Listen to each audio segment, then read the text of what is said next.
আসসালামু আলাইকুম বন্ধুরা। তো আজকে চলে এলাম আরও একটি নতুন নিয়োগ বিজ্ঞপ্তি নিয়ে। যে নিয়োগ বিজ্ঞপ্তিটি হচ্ছে বাংলাদেশ আয়কর বিভাগের যে গোয়েন্দা এবং তদন্ত কমিটি রয়েছে, সেই গোয়েন্দা এবং তদন্ত কমিটির পক্ষ থেকে।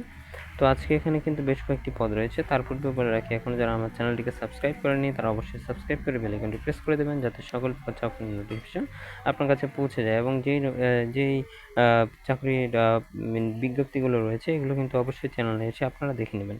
তো চলুন শুরু করা যাক, আজকে ভিডিওটি শুরু করে দিই। তো এখানে ভিডিওটি আজকে শুরু করার পূর্বে বলে রাখি যে এটি কিন্তু 30শে এপ্রিল প্রকাশিত হয়েছে। তো দেখতে পাচ্ছেন, আয়কর গোয়েন্দা ও তদন্ত ইউনিট, জাতীয় রাজস্ব বোর্ড, এটা 30শে এপ্রিল 2024-এ প্রকাশিত হয়েছে। তো এইখানে 5 ক্যাটাগরি পদ রয়েছে। পঞ্চম পদটি হচ্ছে অফিস সহায়ক। 20তম গ্রেডের চাকরি। এখানে 26টি পদ রয়েছে।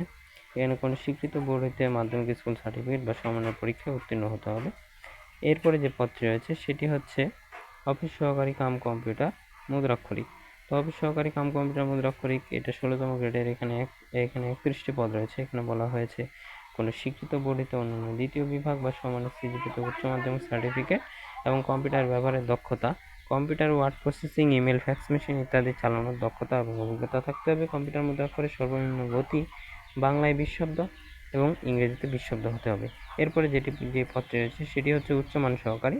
উচ্চমান সহকারী 14তম গ্রেডের চাকরি। এখানে বলা হয়, এখানে 2টি পদ রয়েছে।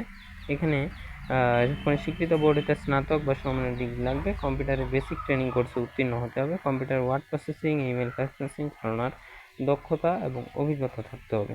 এরপরে যেই পদটি রয়েছে সেটি হচ্ছে প্রধান সহকারী। প্রধান সহকারী কিন্তু 13তম গ্রেডের চাকরি। এখানে 1টি পদ রয়েছে। এখানে কিন্তু কোনো স্বীকৃত বিশ্ববিদ্যালয়তে স্নাতক বা সমমানের ডিগ্রি, ন্যূনতম 2য় শ্রেণী বা সমতুল্য সিজিপিএ থাকতে হবে।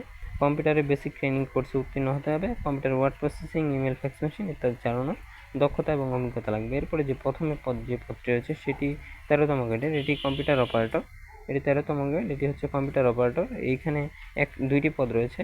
তো এখানে বলা হয়েছে কোনো স্বীকৃত বিশ্ববিদ্যালয়তে স্নাতক বা সমমানের ডিগ্রি এবং কম্পিউটারের মুদ্রাক্ষরের গতি প্রতি মিনিটে 25 শব্দ, বাংলায় 25 শব্দ এবং ইংরেজিতে 30 শব্দ, এবং সংশ্লিষ্ট বিষয়ে স্ট্যান্ডার্ড অ্যাপটিটিউড টেস্টে কিন্তু অবশ্যই উত্তীর্ণ হতে হবে। এইবার আমি বলে দেব, যারা এই সার্কুলারটিতে আবেদন ইচ্ছুক তারা কিন্তু 1ই মে, আমি আবারও বলছি 1লা মে 2024, এইখানে কিন্তু iiu.teletalk.com.bd এই ওয়েবসাইটে কিন্তু আপনি আবেদন করতে পারবেন। এখানে আবেদনের শুরুর তারিখ হচ্ছে 1 মে 2024, শেষ তারিখ হচ্ছে 15 মে 2024 বিকাল 5টা। তো এই তারিখের মধ্যে কিন্তু আপনারা অবশ্যই আবেদন করবেন। ক্রমিক 1, 2, 3, 4-এর জন্য 223 টাকা এবং ক্রমিক 5-এর জন্য কিন্তু 112 টাকা লাগবে। যেখানে বলা রয়েছে যে ক্রমিক 1-এর জন্য 223 টাকা এবং ক্রমিক 5-এর জন্য, ক্রমিক 1, 2, 3, 4-এর জন্য 223 টাকা এবং